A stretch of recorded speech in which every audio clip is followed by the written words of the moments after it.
Bismillah, velhamdülillah, ve salatu ve selamu ala Rasulillah. Rabbi yessir ve la tuassir, Rabbi temmin bil hayr. Rabbi şrah li sadri ve yessir li emri ve hlul uqdeten min lisani yefqahu qavli. Amma ba'du, assalamu alaikum ve rahmetullahi ve barakatuh. Hurmatly apalar, ejeler, jeňeler, karandaşlar, kızlar, barыңızдарга Аллах Тааланын түгөнгүс мээрими, тынчтыгы, берекеси жаап түшүп турсун. Аллахтын үйүнө кадам таштап, атайын убакыт бөлүп, мындан да зарлы иш турса, аны тура турсун деп кол шилтеп келген барыңыздардан Аллахым ыраазы болсун.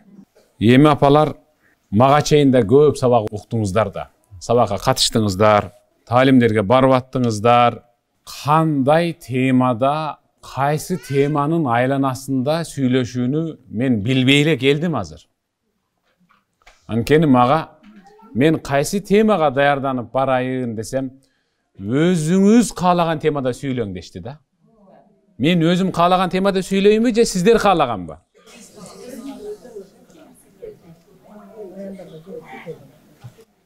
Бир сурайын сиздерден. Өзү кайсы темада сөз уккуңуз келди эле? Кана. Kimde kандай sunuş var, fikir var? Жоолук маселеси, илим маселеси. Дагы эмне маселеси? Аллахты көбүрөөк мактоо маселеси, Аллахтан азалоо дагы. Жок да, кайсылай алат? Таалим дагы. Үй бүлө маселеси дагы. Atene, bala tarbiyo dağı. Allahu Ekber. Boldu. Düşündüm. Men iki kıska tema dayındap geldim. Sizlerdi kıynamayın dep. Kıska, ana nuska süylöyin. Bирок азыр сиздер айткан тема кудум билип алгандай айтып атасыздар да. Менин даярдап келген темамды алгач ушул эке-жеке сүйлөгөндө билип алгандай. Кудум эле бирөө буларга силерден сурайт, ушинтип эле айтсаңар кутуласыңар дегендей эле да. Барыңыздар ушинтип атасыздар да. Баштайлы сабакты. Мен азыр даярдап келген эки тема бири-бирине кесилсиле мындай жынжырча сыяктуу. Экинчиси биринчисине мындай туташып, илешип, байламта болуп кетет. Алгач биринчи теманы өтөйүн. Кыска нуска. Андан кийин экинчи теманы. Бирок эки сабак эки бөлүк тема менен. Аталышы бөлөк-бөлөк. Мааниси да өзүнчө темага ылайык. Биринчи тема. Сиз өзүңүздү ким деп, эмне деп эсептейсиз? Мен билбейм. Мен үчүн табышмак чындап айтканда бүдөмүк. Бирок мен жалпы аял затын. Алгач өзүмдүн апамды, өзүмдүн эжем, карындашымды, сүйүктүү жарымды, кара чечекей канымдан жаралган кыздарымды берметке теңеп жашайм да. Бермет. Картошка, сабиз, күрүч жана башка ушундай нерселер сатылган жерде колуңуздагы алтын шакек, күмүш шакек, алтын сөйкө сатып отурган киши көргөнсүздөр? Картошка сатып аткан катарда же өзгөндө бар ошондой. Жокпу? Кудайга шүгүр. Алтын, күмүш, картошка сатылып аткан жерде сатылбаса, анда бермет, такыр сатылбайт да. Керек болсо алтын, күмүш сатылган баягы брендовый магазиндердин ичинде бермет сатылган чактадагы бир буручта бермет. Өтө баалуу шкатулканын ичинде айнек зардын астында видеокамералар көзөмөлдөгөн абалда сатылат. Ушундайбы? Анткени ал баалуу да, анткени ал кымбат. Эгерде аны кайсы бир эркек өзүнүн апасын же жубайын алып бере турган болсо, ал бермет шакекти салып берген кичинекей кутучадагы бир мынча турат өзү, чындап айтканда. Ушунчалык катуу жабылат, бекем жабылат, кооз, аябай мындай тосук да. Эмнеге? Анткени ал бермет, анткени ал аябай баалуу. Берметти сиз тагынып жүрөсүз. Сиздер тагынасыздар. Салага, кулакка, билекке билер кылып, моюнга мончок кылып, туурабы? Бирок бермет жумшап, аял затты таппай калышы ызыктымал. Бирок аял эгерде эмгек кылса, анда берметти ал таба алат да. Бермет табылат. Сиз демек берметтен да кымбатсыз. Темам, сиз берметсиз. Андыктан жабык жүрүң. Шундай эле тема. Табыш мактатпай, мындай жалпак эле сөз менен дайындадым. Укулук деле болуп атабы? Сиз берметсиз. Андыктан жабык жүрүң. Qamət muallima fi ihdal madaris bi'amal ders نموذجي للطالبات عن الحجاب وفوائده للمرأة. Bir günü mektepte ejeke özünün klasındağı özünün okuçu kızlarına hijabtın ayal zatına bolgon paydası, zarılçılığı jönündө kadresi pikir bölüşü üçün ortogo bir masele taştadı. Azır bizde hijabka karşı maseleler bolup atat. A bирок bul ejey ayal zatına hijab kançalık payda, jana kançalık zarıl, kançalık wajib, hijabta жүрүшү kançalık mildettүү ekendigin oşol klasstagı kızlarga akılına, жүрөгүнө, жан дүйнөсүнө жеткирүү үчүн класстык bir сабакты ортого таштады. Бизде мектепте жүргөндө класстык иштер, класстык маселелер, класстык сабактар деген болот эле, туурабы? Азыр деле бар да. فعندما أتت الحصة المقررة لعمل هذا الدرس قامت بتوزيع مجموعة من الحلوى على الطالبات. Ejey алдын ала даярданып, bir çoğun tabaka жайыктым. Аны биз патмус дейбиz. Çoğun tabaka бардык ошол жаштар сүйгөн, сүйүп жеген, жегиси келген ошол аймакка мындай тарпы болгон бизче. Аты чыккан аябай таттуу конфеттерди, момпосуйларды эки бөлөккө бөлүп туруп салды.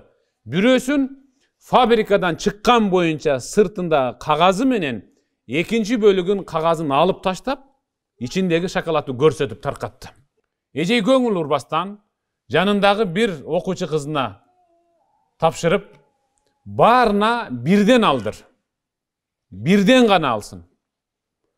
Качан гана ejey башын көтөргөндө, жанагы кыз кайрадан патнусту табакты ejeyдин алдына алып келгенде, класстагылардын баары фабрикада атайын жабылган шоколадты гана алышкан.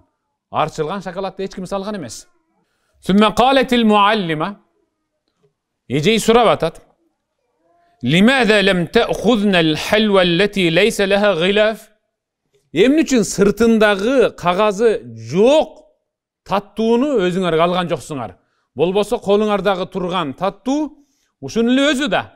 Экөө бир эле фабрикадан чыккан, бир эле дам, бир эле ба. Эмне үчүн муну албай тиги сырты жабылганды алдыңар?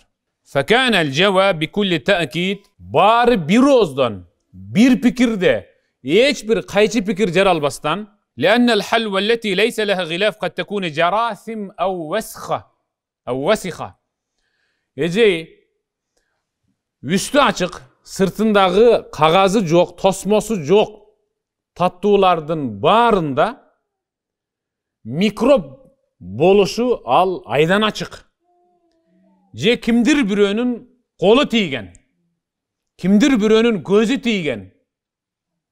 Андыктан биз ушу сырты жабык деле алып, эң алгач өзүм ачайын, тийгенде дагы өзүмдүн бармак учум менен сөөмөй учу өзү эле тийсин, ушу менин өзүмдүн жеке колум тийсин деп, мен ушул арчыл элек таттууну алдым дешти. وبالتالي تضرنا. Мынтип эле болбостон, ачыгын эгерде ала турган болсок, ден соолугубузга, кабыл алуу, пикир, ой жүгүртүүгө, сүйлөөгө, тиктөөгө, угууга зыяны бар деп билебиз. Анткени акыркы заманбап илим ушуну тастыктап атат.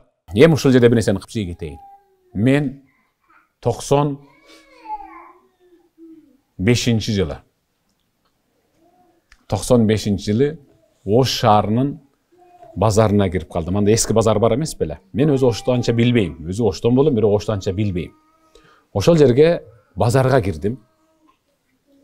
Алма саткан, мөмө жемиш саткан базар бар го. Кирип баратсам, бир татынакай эле бойго жеткен кыз алма сатып отуруптур.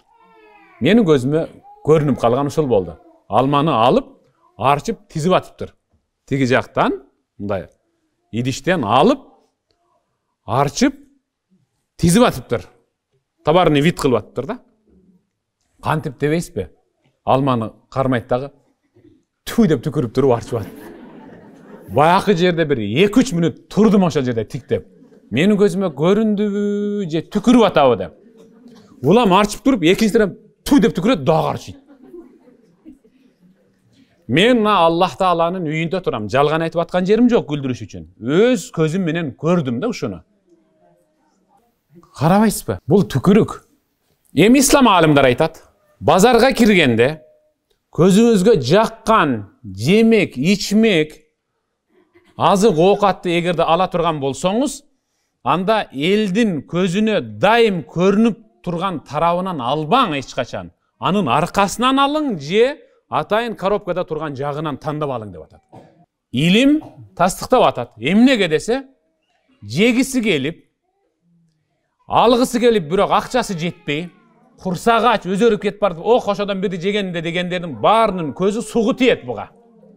Анан аны жегендердин бүт баары сук кирген, анан деп эле жагы чыгып кеткенсиби, анан эсней берет жеп алып. Ислам алымдар айтат, эгерде кайсы бир бала же бир кайсы бир кыз Куран жаттайм деп, илим окуйм деп бел байласа, ал балаңар менен кызыңарга базардан элдин көзү түшкөн бир да жемек ичмек алып келип бербегиле. Дароо кабыл алуусу жоголот деп атат. Түшүндүрө алдымбы? Эми конфетти сыртында кагазы бар, алас деңчи. Бирок токоштор бар. Печенье деп билебиз аны биз. Коробкасы ачык турат, бүт баары. Ошончолук ачык турса дагы экинчи коробкасын ачтырып алыш керек. Же витринада турган нерсени эч качан албагыла. Токоч, таттуу, аркы беркилерди ушинтип аткандан кийин эми адам баласы, аял заты ойлонуш керек да. Кичине ойлонуш керек. Факалатил муаллима эжей хадихил халва мислакунна.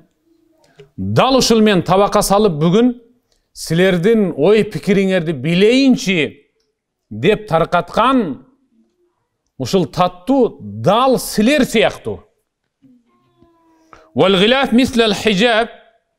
Ал эми колуңардагы сыртында кагазы, ичинде таттуусу бар. Таттуу жана ошо таттуунун сыртындагы кагазы бар ба, оромо? Ал дал силердин үстүңөргө жабылган хижаб сыяктуу. كثيرات اللاتي يؤمن أن الحجاب ليس بفرض. Эми азыр бир интернет деген бир бала чыкты. Бирөө бирди сүйлөсө, экинчиси ага каяш айтып бирди сүйлөйт. Өткөндө бирөө айтат, мен эми хижаб жөнүндө сүйлөгөн, эң көп сүйлөгөнчү мен болсом керек. Бирөө айтат, хижаб бул арабтардын кийими деп. Кызыгы. Элечек кадыреселе апаларыбыз кийинип келбеди беле? Элечектин ичиндеги материалды чубаса, ал өзүнө кепин боло турган. Туурабы? Пардалап тосуна турган. Эектин алдынан бери жүзү гана көрүнө турган эң мыкты кийим. Туурабы? Көп эжейлер бар, агайлар бар, апалар бар. Көпчүлүгү баякы илгерки талим тарбия жүрөгүн түпкүрүнө мыктай болуп кадалып калгандыгы себептүү эмдиги чекти, хижабты, койчу ал болбогон нерсе. Өзүңдү чүмкөп эмне кыласың дейт да. Аябай ысыкта бир досу хижаб кийип жүргөн досуна, "Мынол ысыкта кантип чыдап атасың? Мен сени көрүп шунчалык буулуп кетип бартам" десе, дос айт, "Ооба, бул ысыкка чыдап атам. Бирок мен, Кудай сактасын, Sen mындан да катуу ысыкка куйкаланып атканда мен ал учурда салкында турам деп жооп берген. Ал албетте тозоктун азабы, Кудай сактасын. Көпчүлүк айтат, хижаб бул фарз эмес деп. Хижаб бул фарз эмес дейт.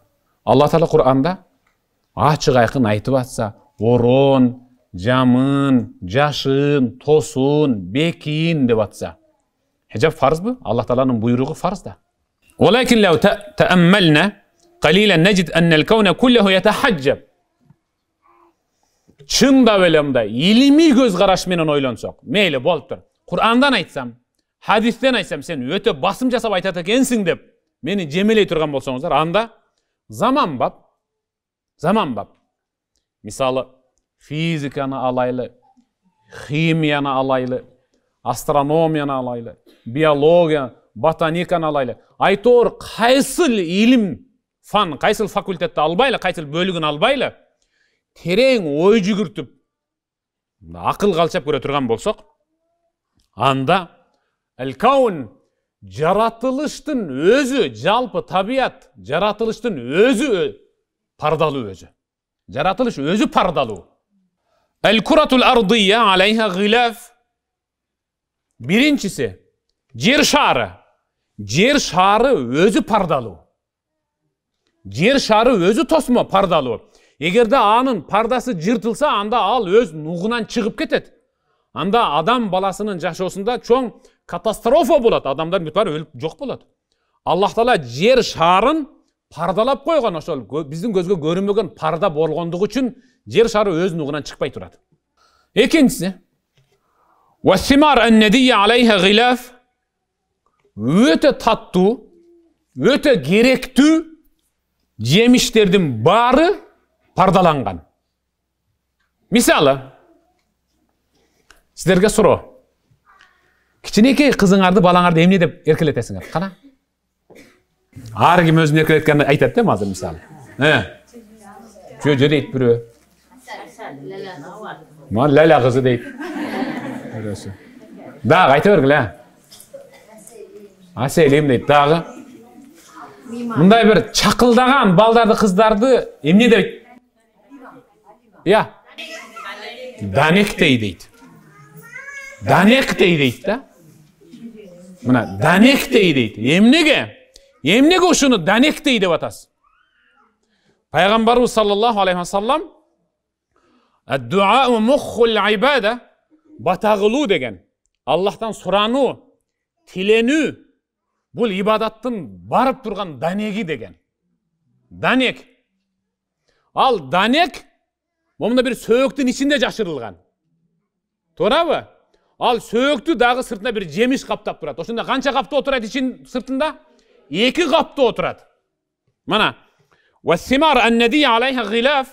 Өтө баалуу, адамдар ушунчалык тамшанып, керек болсо өзүнүн уулу менен кызын да эркелетип ушунчалык мактай турган данек, анын сыртында 2 каптоосу бар, 2 пардасы бар.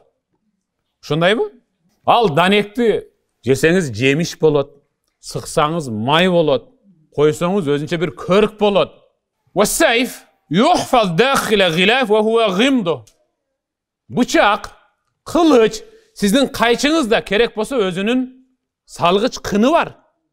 Барбы жокпу? Бардык нерсени керек болсо кудагыйыңыз, досуңуз келгенде мактанып алдына чыгарып чай куюп берген чыныңызды деле салгычы бар го. Я, аны тиякта бут кийимдер аралаштырып коюп койгонсузбу?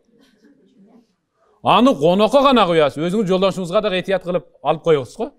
Балданыңыз кармаса чаңыры бересиз, бияка тур эле, бияка тур, чекесин учурдуң, жарака кетирдиң, сындырдың, колуңа ушул чыны кирдиби, жанында мына турса деп. Бүт силердин сөзүңөрдү сүйлөп атам, бир болсо. Карабайсызбы? Бычактын кыны бар. Туурабы? Кылычтын кыны бар, кайчынын кыны бар. Тосмосу, пардасы ушул. Вал калам бидун гита яжуф хибра ва танадим фаидату ва юлqa tahta al-aqdam li'annahu faqat al-ghita. Ручка. Ручка кадырысы, сиз жазып аткан ручка. Ичинде эмнеси бар? запас пастасы бар. Ошол паста куюлган, суюк паста куюлган эмне ал? Жок, ошо сыя эмнеге куюлган? Пардага куюлган, кичинекей түтүкчөгө. Эгер ошол парда болбосо, анда сиз ошо сыя менен жазат белеңиз. Жаза албайт элеңиз. Ар бир нерсе тикелениш үчүн, ар бир нерсе жүзөгө ашыш үчүн парда болбосо эч качан жүзөгө ашпайт. Аялдын пардасы болбосо, анда анын Кудай сактасын эми айбандан айырмасын. Аял болуп, эне болуп, инсан болуп эсептелбейт да. Мына ичинде баягы сыя, пастасы эгерде ошол боюнча бир идишке коюп жаза бер деп сөмөйүңүздү малып алып жазасызбы? Мына апалар отурат, биринчи катардагы апалар, мен көрүп калдым ошону. Биздин кичинебизде перо деген болчу эле. Сыя челек салып алып, канча ирет сумкаларга төгүлүп, капкара болуп, көкмөк болуп. Туурабы? Мына ошентип, азыр эми шариковый ручкалар чыккандан бери жыргап калышты. Карасызбы, ар бир нерсенин өзүнүн гилаф кыны бар, пардасы бар.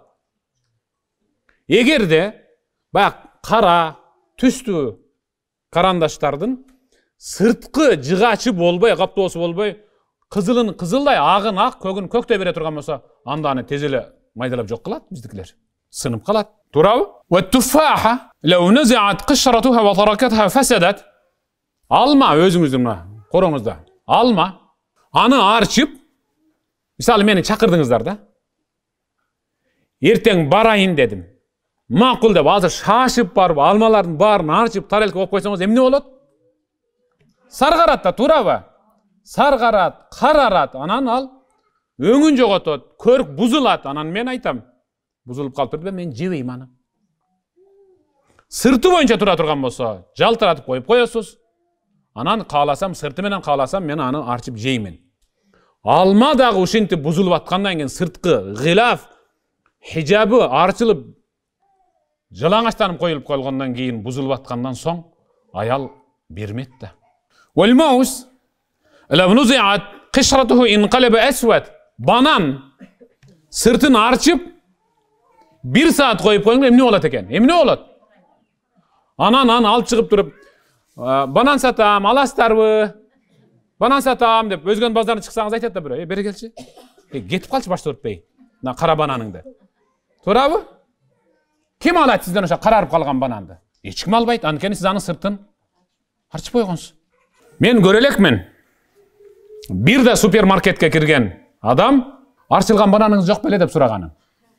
Бананын кабыгы менен алабыз да, туурабы? Анткени ал ошол боюнча сакталып турат. Мен азыр жолдо келе жатып, жаңы курулган тияктагы бир мечитке кирдим азыр. 2 рекат намаз окуп, текшеде турган бир топ тизилип турган китептерди көрдүм. Ачсам, Кур'ан экен. Мусхаб ат-таджвид. Таджвид Кур'ан экен. Бирок сыртынын баары капкара сырт менен сыртталыптыр. Аябай ыраазы болдум. Сырты өчпөйт. Эмелесеткиле. Азыр мектепте уулуңуздар, кызыңыздар, небереңиздер китептин, дептердин сыртын тыштайбыз. Эмнеге? Бузулбоо үчүн, таза сакталыш үчүн. Эжейлер какшайт го, сырттап кел, тыштап кел, каптап кел деп. Балуу китеп өзүңүздөр суранып жүрүп, жалдырап жүрүп, сатып алгансыздар, карызга алгансыздар базарда, магазинден китептерди. Эми аны ошондой тапшырышыбыз керек, таптаза кылып. Бала да сыртына сызып ойнойт, жыртып ойнойт, сүрөт тартып ойнойт. Ошондой болбосун, сырты капталсын деп, тыш менен кадимкиден мындай каптап атабыз. Пайгамбар айтат: "Ал-хая ла яти илля би хайр." Уялуу, уяттуу болуу, намыстуу болуу ар дайым инсанга, адам баласына ийгиликти гана алып келет. Мол жакшылыкты гана алып келет. Мындан башка эч кандай анын уяттуу болуунун башка зыяны жок. Башка зыяны жок. Андыктан мен жалпы момун мусулмандарга, айрыкча аял затына пардаланууну, тосууну, хижаб кийүүнү, денесин жабып жүрүүнү бизге жеткирген пайгамбарыбыз Мухаммад саллаллаху алейхи ва салламга салават айтуу менен гана сабагымды чектеймин. Сиз ушундай берметсиз. Азыркы айтылгандардын ичинен эң баалуусу сизсиз. бермет жолда калсын. Сиз өзүңүз берметсиз. Сизден өткөн бермет жок өзү, чындап айтканда. Сизден өткөн баалуу бермет эч качан табылбайт. Эми кээ бир аялдар бар. Мен ошто бир сабагымда өзүм чөнтөгүмдөн акча чыгарып, бир 4-5 кызга хижап алып бердим. Салынабыз деди, болду бүттү. Чечмей жокпу? Жок. Ушул боюнча кетесиңер, кетебиз. Мага бир 10-15 күндөн кийин бирөө чалды, устаз кечирип коесуз. Биз баякы сиздин колуңуздан хижап алган кыздардын бири менмин. Мен өзүм ушул тараптан болом деп бир районда айтты айылдан. Айылда жашайт экен. Эми апам сүйүнсө керек деп үйгө ошондой жоолук хижап менен барсам, киргенден баштап каргап шилеп, эгер ушинтип бүгүн менин алдымда кечкирте турган болсоң, анда мен берген сүтүмө нааразымын, кыздыктан кечемин деди. Мына мен азыр апамдын алдынан чыгып бир дөңдүн аркасына келип ыйлап сизге чалып атам деди. Не кылайын деди. Ушул боюнча бурулбай кетип калайынбы, же апама ушу чечинип жылаңачтанып кирип барайынбы деди. Мына мени ыңгай сабылга калтырды. Кагылайын кызым. Мейли жоолугуңду артка салын да, бир жоолук алып алкымыңды мында ороп ал, мейли. Апаңа ошол эгиңдин астынан кийинген жоолукту көрсөтпөй акырындык менен көзүн көндүр. Деп мына 1 жыл, 2 жыл болду, дагы деле көн элек. Демек ал өзүнүн кызын жоон санын көкүрөгүн жарымын көрсөтүп, жарымын чечип коюп, жарымын тосуп коюп, ушинтип жүрсө ушунчалык маашырланып аткан. Карачы менин кызымдын келбетин. Кимге керек аны? Кимге керек? Мында энелер бар. Allah öz ayetinde estağfurullah billah. Ya eyyühellezine amenu qu anfusakum ve ahlikum nara ve quduhan nasu vel hijara. Sadakallahul azim. Ey imandılar, ey iman keltirgenler, en algaç özüңөрдү, andan keyin үй бүлө мүчөңөрдү барын эртең отуну, тоо таш жана инсандардын денеси болуп кызытыла турган тозоктон сактап калгыла деп Аллах буйруп атса, кээ бир апалар бар, менин кызым мындай жер чийген узунду кийбеш керек деп. Мындай энелер бар экен. Эми айтың. Кагылайын эже, апа. Сиз кызыңызды жарым жылаңач кылып кимге жарнама кылып рекламалап атасыз. Азыр мисалы 99% эркек, 99 мен ишеничтүү айтам. 99% эркек такымынан жогор жагын көрсөтүп жүргөн аялдарды, кыздарды эч качан ага барып сүйлөбөйт, аялдык албайт дагы. Албайт аны. Азыр эркектердин баары түшүндү. Кой, жабык жүргөн кыз, анда береке бар, анда нур бар, анда сүйүү бар, анда сый-урмат бар, анда мындай уялуу бар, уят намыс бар, анда иман бар деп тосукка жүгүрөт бүт бардык. Мен кече жакында кызымды турмушка бердим. Эми ушул кызымдын ушул баягы кыялы орундалсын деп көптөн бери кыялданып жүргөн şu bağlı bir buket güldeste. Anan atayın tosulgan, pardalangan, bunday bir belek verdim. Oşal adamlar hazır akıllı oken. Ali toy bütküçöktü, men anı Moskvadan gördüm. Men özüm berip atkan belegimdi, Moskvalıklar ustaz, toy kutlu olsun dep. Men özümdün bergen belegimdi Moskvadan gördüm. Jönetip beriptir. Keyin adamlar kızık ele. Ustaz, oşal kızınızga bergen belek emnele, pardanın içinde emne var dep suraştı da. Gördünüz mü? Parda kançalık toluk bolgon sayın, oşal pardanın içindeki barktu bola beret da. Eğer de men anı açıp ele mınдай gösterip berip koysam, deşet da.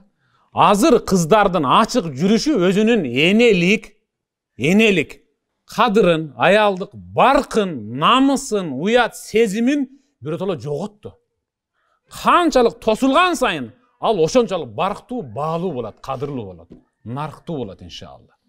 Anıktan men sizlerin barınızdарды ушундай кадыр барктуу болууга, тосук болууга, пардалуу болууга, жабык болууга чакырат элем. Аллахым баарыңыздардан ыраазы болсун.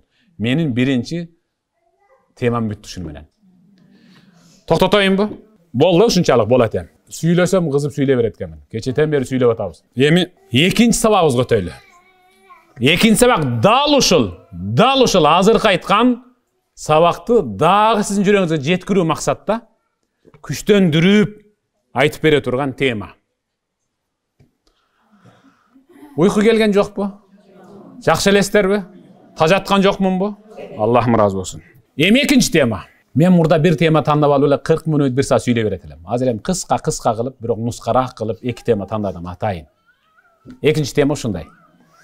Эгерде кимде ким Минбар медиа сайтына катталып менин сабактарымды көрсө, анда менин ар бир сабагымдын темасы өзүнчө.